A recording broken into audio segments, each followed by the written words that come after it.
Donc Emmanuel Macron menait la campagne en animant le grand débat Richard Ferrand. Sa liste était en tête dans les sondages. Depuis que Nathalie Loiseau a pris le relais, le Rassemblement national est repassé devant. C'est bien la preuve qu'elle n'est pas tout à fait à la hauteur.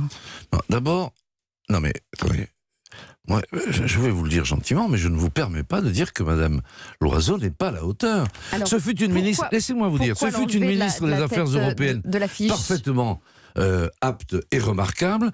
Elle était donc la mieux placée pour conduire cette liste. Sur le terrain, vous n'avez qu'à venir voir un peu comment ça se passe. Elle tient des réunions publiques très très pertinente, où elle explique bien le sens de ce qu'elle porte, où elle explique comment fonctionne l'Europe.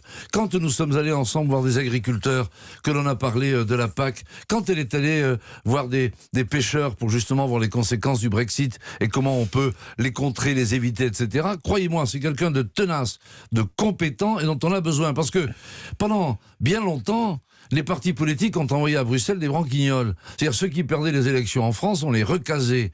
Nous avons au contraire pris les meilleurs d'entre nous pour porter nos idées au plan européen. Et Madame Loiseau en fait partie. Donc arrêtons cette petite musique qui ne repose sur rien, si ce n'est sur le panurgisme médiatique qui consiste à dire sur voilà, Madame Loiseau, ceci, cela. Arrêtons, elle est excellente. Quant au sondage, d'abord, je m'en moque, mais au-delà de ça, les sondages ne disent pas du tout que cette liste serait en difficulté. Donc, oublions les sondages, regardons le terrain, et j'aimerais bien venir vous revoir le 27 au matin. Eh ben venez, et là, vous verrez bienvenue. que les sondages, une fois de plus, se seront plantés.